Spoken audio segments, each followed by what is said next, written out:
तो भगंदर चिकित्सा हम लोग पढ़ेंगे। देखिए ऊपर ही कुछ बातें लिखी हुई हैं हम आपको वहां पे बता दें। एक तो सप्तविंशति गुग्गुलु लिखा हुआ है ना। तो सप्तविंशति गुग्गुलु जो है इसका प्रयोग भगंदर में करते हैं, और इसका अनुपान लिखा हुआ है मधु। सप्तविंशति गुग्गुलु, है ना, इसका प्रयोग भगंदर में है, अनुपान मधु है। एक विंशति गुग्गुलु कुष्ठ में प्रयोग करते हैं। तो याद रखिएगा, सप्त जो है वो भगंदर में है, एक विंशति कुष्ठ में प्रयोग करेंगे। एक इधर में लिखा है नवकार्षिक गुग्गुलु, नवकार्षिक गुग्गुलु, ये भी याद रखिएगा। एक त्रिफला गुग्गुलु भी है, शायद इसी का दूसरा नाम त्रिफला गुग्गुलु है, सही है। और एक बार पूछा भी था त्रिफला गुग्गुलु का रोगाधिकार, किसी पीजी एंट्रेंस में पूछा था और मेरा गलत हो गया था, मैं आपको ये भी बता दूं। तो याद रखिएगा, नवक कार्शिक गुगुलु और त्रिफला गुगुलु इसका रोगाधिकार भगंदर होता है। ये जान लीजिए, आपसे आसान क्वेश्चन ही गलत होंगे, कठिन क्वेश्चन कभी जल्दी गलत नहीं होते हैं। जो इजी क्वेश्चन होते हैं उसी में दिमाग आप लगाते नहीं है, बहुत हल्के में लेके उसको जो है आसान क्वेश्चन को लपेट देते हैं। अरे ये वाला क्वेश्चन आया है, ले इसका तो ये है, तो ये में ये हो जाता है, इसीलिए इजी क्वेश्चन को बड़े ध्यान से अटेम्प्ट करना चाहिए। तो नवक कार्शिक या त्रिफला गुगुलु इसका भी प्रयोग भगंदर में करते हैं। इसका कंटेंट वहां पे के टी जी लिखा हुआ है हमने, है ना। तो के टी जी में क्या हुआ आपका, के से कृष्णा, पिपली को बोलते हैं, है ना। टी से त्रिफला हो गया, जी से गुगुलू। ये भी इंपॉर्टेंट है कि गुगुलू, कृष्णा और त्रिफला का रेशियो क्या है ना। तो याद रहेगा, के टी जी इसलिए लिखा है कि इंक्रीजिंग ऑर्डर में 135 है। समझ में आया, 135 का रेशियो है। कृष्णा यानी पिपली, यस सर। टी मतलब त्रिफला, और जी मतलब गुगुलू का। तो घृत से मर्दन करेंगे इसको, जो है इनको मिला के एक बार मर्दन कर लेंगे, ये आपका नवक कार्शिक गुगुलु हो गया। फिर नीचे हमने लिखा हुआ है नारायण या नारायणो रस कटुतैल की भावना, ये भी भगंदर में प्रयोग करते हैं। नारायण या नारायणो रस कटुतैल की भावना है इसमें, और भगंदर इसका रोगाधिकार है। ये भी याद रखिए, कुछ अलग से बातें थी यहाँ पे थी तो हमने आपको नोट करा दिया। आगे बढ़ते हैं। हम लोगों ने 5 प्रकार के भगंदर पढ़े थे सुश्रुत के। सर हाँ, सर 27 तक हो चुका है भगंदर चिकित्सा में। नहीं हुआ होगा हुआ है भगंदर। सर। सर लास्ट में आपने कहा था थोड़ा सा रह गया तो उसको बता। ये सब हो चुका है। यस नहीं सर। हुआ है। नहीं हुआ है सर। सर एक हुआ है, आपने एक करवाया है। एक सेकंड, एक सेकंड,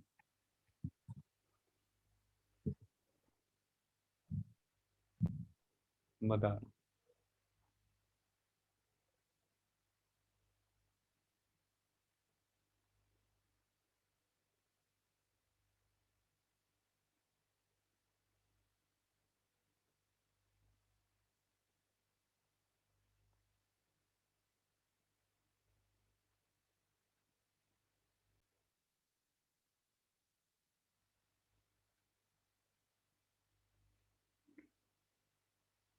इसके बाद ये बताना चाह रहे हैं कि हम लोगों ने 5 प्रकार के भगंदर पढ़े हुए हैं। 100 ऊंट पे शंभु उन्मार्गी, है ना। शतोनक है, उष्टग्रीव है, परिस्रावी है, शंभु का वर्त है, और लास्ट में क्या है, उन्मार्गी। ठीक है। और वात पित्त कफ सन्निपात, और लास्ट में क्या है, लास्ट वाला कैसे है, आगंतुक, यही तो है। यस सर, उन मार्गिक आगंतुक। तो ये पांचों भगंदर के बारे में हम लोग पढ़ चुके हैं। चिकित्सा यहाँ पे करते हुए बता रहे हैं, सोचिए 4 नंबर श्लोक में, भगंदर पीड़िका से पीड़ित अपक्व पीड़िका में आपको अवतर्पण से लेकर विरेचन, याद करिए, विरहु पाशो रोग याद आ रहा है कुछ ऐसा। Yes sir. Yes sir. वो तो कुछ नहीं है, शोफवत चिकित्सा करेंगे, मैंने शॉर्ट में लिखा हुआ है। जब हम लोग षष्ठी उपक्रम पढ़ेंगे, वर्ण में षष्ठी उपक्रम आपको पढ़ाया जाता है, तो उसमें अवतर्पण से लेके विरेचन पर्यंत जो भी क्रम है, वो अगर अपक्व है भगंदर तो वहां पे, और उसके बाद पकने के बाद पक्व पीड़िका वाले रोगी का स्नेहन अवगाहन स्वेदन करेंगे, है ना। ये यहाँ पे बता रखा है। तो अपक्व और पक्व दोनों अलग अलग है, ध्यान रखिएगा। ठीक है।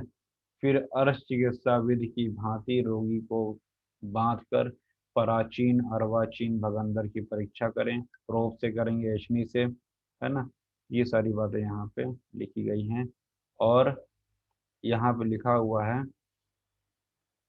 आसाद्य व अग्निछारम च इति एतत् सामान्यम सर्वेश। ठीक है ना। क्या लिखा हुआ है, अंतर्मुख वाले भगंदर में उसी प्रकार भली भांति यंत्र प्रवेश करके प्रवाहन करते हुए रोगी के भगंदर मुख की परीक्षा करें, है ना।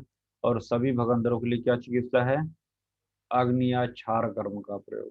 ठीक है, याद रखिएगा, अग्नि और क्षार कर्म विशेष रूप से यहाँ पे बताया है भगंदर चिकित्सा में। तो 2 पॉइंट याद रखिएगा, अपक्व में क्या करेंगे और पक्व में क्या करेंगे, और अग्नि और क्षार कर्म का यहाँ पे उल्लेख आया है, इसको याद रखिएगा। फिर विशेष चिकित्सा की बात करें तो शतकोनक जिसमें छिद्र थे, ठीक है ना, चलनी के समान छिद्र, तो वहां पे क्या करना है, ऐसे भगंदर में नाड़ियों के मध्य में व्रण बनाना चाहिए और इन व्रणों के भर जाने पर नाड़ी की चिकित्सा करनी चाहिए, है ना। कुल मिला के आपको ये याद रखना चाहिए कि संबंधित नाड़ियों में अनेक प्रकार के व्रण बाहर से बनाने चाहिए, हमको एक्स्ट्रा ओपनिंग बनानी पड़ती है।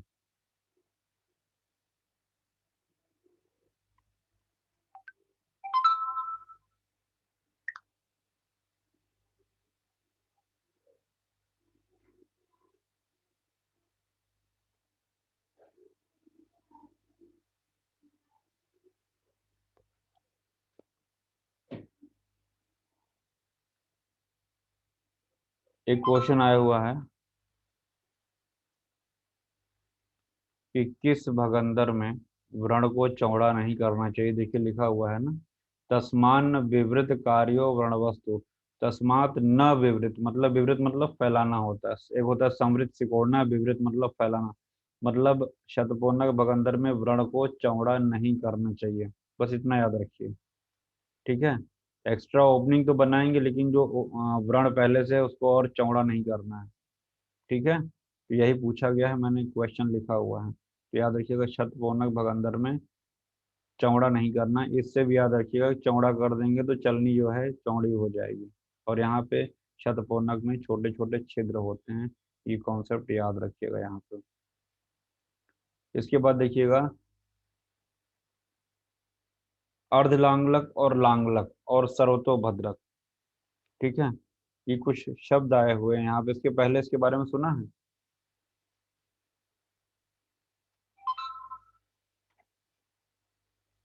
हम्म, नो सर।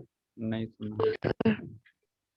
तो याद रखिएगा, कुशल वैद्य इस अनेक छिद्र वाली व्याधि में यानी शतपोनक में अर्धलांगलक, लांगलक या सर्वतोभद्रक या गोतीर्थक, ये 4 प्रकार के तरीके बताए हैं। इस 4 तरीके से व्रण बनाएंगे, तो ये चारों नाम याद रखिएगा, है ना। अर्धलांगलक आधे हल की आकृति, लांगलक पूरे हल की आकृति का, जैसे हम लोग पढ़े थे अग्निकर्म में, है ना, क्या था, अर्धचंद्र वलय बिंदु विलेखा वलय प्रतिधारण बिंदु। ऐसा, वैसे यहाँ पे आया हुआ है। जो वर्ण बनाएंगे अर्धलांगलक, लांगलक, सर्वतोभद्रक और गोतीर्थक। कुछ इसमें कट गया है, सर्वलंगूर गोतीर्थ, ऐसे कुछ करके मैंने बनाया था यूजी में जब याद करने के लिए, तो आप भी कुछ ऐसा बना लीजिएगा। सर्व से सर्वतोभद्रक, है ना। लंगूर से आपका लांगलक और अर्ध लांगलक दोनों आ जाते हैं, है ना। और लास्ट में है गोतीर्थक, गोतीर्थ है वो गाय के खुर की आकृति का। ये आपका शतकोनक में ऐसे व्रण बनाएंगे। इसके बाद देखिए शतकोनक चिकित्सा ये चल रही है, श्राव मार्ग के चारों ओर से अग्नि के द्वारा जलाएं। सुकुमार भीर व्यक्ति का शतकोनक भगंदर कष्ट साध्य होता है, कोई भी व्याधि रहेगा अगर डरपोक है व्यक्ति तो कष्ट साध्य होगा ही। वेदना तथा श्राव को बंद करने के लिए स्वेदन का प्रयोग शीघ्र करना चाहिए। हमने आपको उस दिन एक बताया था कि सिर्फ एक भगंदर को छोड़ के सब में स्वेदन कर्म करेंगे। कौन सा भगंदर था जिसमें नहीं करेंगे? जिसमें पित्त है। पित्त किसमें है? उष्टग्रीव। तो उष्टग्रीव को छोड़ के सभी में आपको स्वेदन दिखेगा। तो देखिए यहाँ भी आया हुआ है, वेदना तथा स्राव को बंद करने के लिए क्या कर रहे हैं, स्वेदन कर।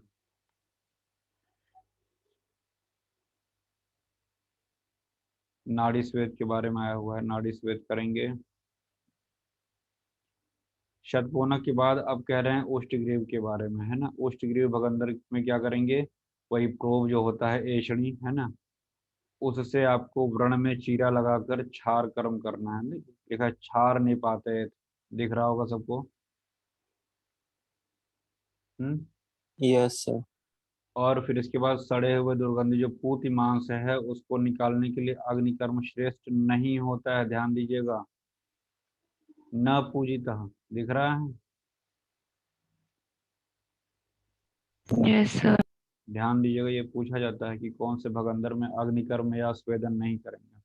ठीक है, तो आपका ओष्ठग्रीव है।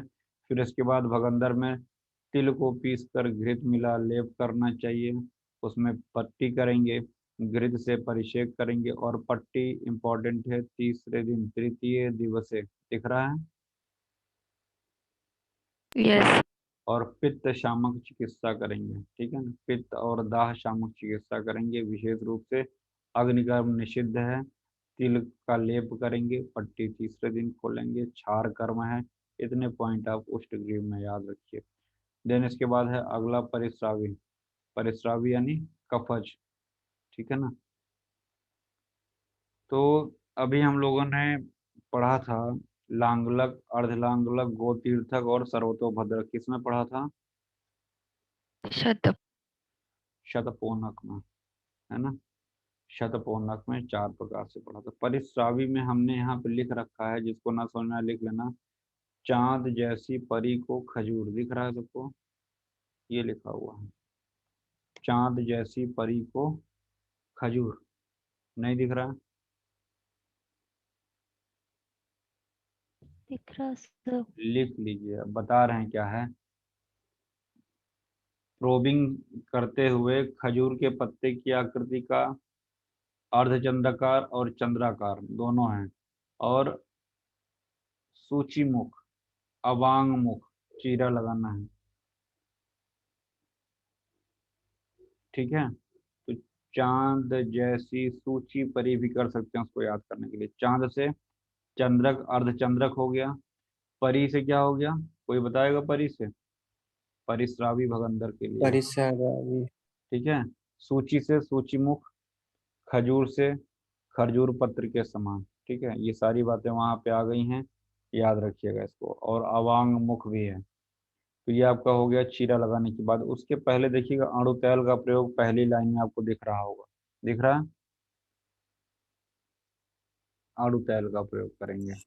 यस सर, सिंचन छा करने के लिए। क्षार कर्म भी है, और देखिए साथ ही साथ आपका इसमें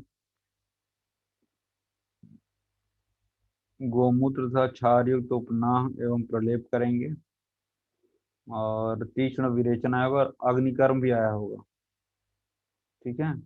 अग्निकर्म इसमें करते हैं। ये दहेत देखिए लिखा हुआ है ना, दिखा। Yes sir. Yes sir. क्षार कर्म अग्निकर्म दोनों हो जाएगा इसमें, तो याद रखिएगा। और लास्ट में आया हुआ है आ, शोधन कर्म करेंगे, ठीक है। इस श्लोक में कहीं ऐसा विरेचन नहीं आया है, खाली शोधन कर्म याद रखिएगा, मृदु संशोधन। तो चांद जैसी परी को खजूर याद रखिएगा। ये आपका हो गया परिस्रावी। यहाँ हमने लिखा अष्टांग हृदय में परिक्षेपी भगंदर में क्षार सूत्र से चिकित्सा करें, और अर्शो भगंदर, जाहिर सी बात है नाम से समझ में आ रहा है अर्श भी है और भगंदर भी है। तो पहले अर्श की चिकित्सा करेंगे, देन भगंदर की चिकित्सा करेंगे। ओके, समझे। यस। और एक से ज्यादा अगर अर्श होता है तो कैसे चिकित्सा करेंगे। हम्म, बताए थे ट्रिक याद करने का, दवा पिए। यस सर, पहले दाएं। बताएगा कौन। आगे देखिए श्लोक नंबर 28। बालक के बहिर्मुख तथा अंतर्मुख भगंदर में भी विरेचन, अग्निकर्म, शस्त्र और क्षारक कर्म का प्रयोग हानिकर होता है, ठीक है ना। कुल मिला के बालक के भगंदर में विरेचन, अग्नि, शस्त्र, क्षार ये सभी हानिकर हैं। मृदु और तीक्ष्ण, अर्थात न तो अधिक तीक्ष्ण और न अधिक मृदु औषधियों के द्वारा चिकित्सा करनी चाहिए। मतलब जो औषधि आप प्रयोग करें ना तो अधिक मृदु हो ना अधिक तीक्ष्ण हो, ऐसी औषधियों का आप प्रयोग बच्चों में करेंगे। आगे बढ़ते हैं हम लोग। बचा पांचवा आपका आगंतुज भगंदर। ठीक है, पांचवा आगंतुज ही तो है। देखिए क्या लिखा हुआ है। बुद्धिमान वैद्य आगंतुज भगंदर में नाड़ी को शस्त्र द्वारा यत्न पूर्वक काट कर जामुन के फल के समान अग्निवर्ण शलाका यंत्र अथवा तप्त शलाका से पूर्व कथित विधि के अनुसार व्रण को जलाए, व्रण के अंदर शल्य निकालने का उपाय तथा कृमिनाशक चिकित्सा करें। ठीक है, तो यहाँ पे एक जाम्बौष्ठ आपको याद करना है, जो अग्निकर्म करना है। जामुन के फल के समान अग्निवर्ण शलाका यंत्र अथवा तप्त शलाका से करना है। हमने वहां लिखाया है कि गेस्ट को जामुन देना है। गेस्ट मतलब आगंतुज, तो आगंतुज भगंदर में ही जाम्बौष्ठ अग्निवर्णन ये आया हुआ है, इसको याद रखिएगा। ठीक है, और कृमिनाशक चिकित्सा करनी है। ठीक। Yes, sir. शंभू का वर्ष की चिकित्सा नहीं लिखी।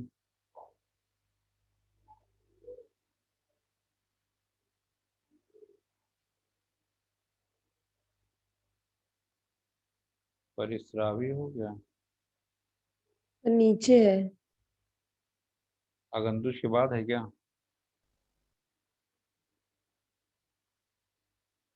कहाँ है? जी। हम्म,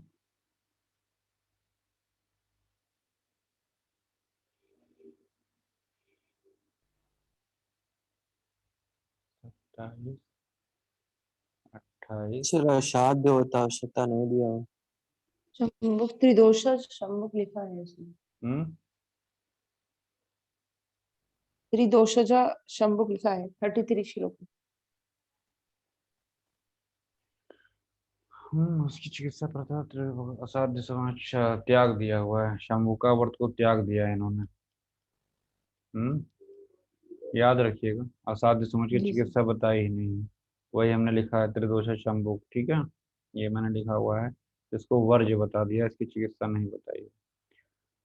फिर एक ये क्वेश्चन आया हुआ है, शस्त्र कर्म के कारण जहाँ वेदना उत्पन्न होती है वहां पे अणुतैल, तो हमने लिखा परिस्रावी भगंदर में भी अणुतैल आया हुआ है। जहाँ पे शस्त्र कर्म के बाद वेदना हो रहा है वहां भी अणुतैल का प्रयोग बताया हुआ है। ठीक, तो याद रखिएगा इसको भी। हाँ, प्रत्याख्य शब्द एक था। प्रत्याख्य कौन सा है? हम्म, इसी को बोलना प्रत्याख्य। हिंदी मत पढ़िएगा। जो आपका ये आगंतुज भगंदर है ये प्रत्याख्य है, और जो सन्निपातज है आपका वो असाध्य है। ठीक है।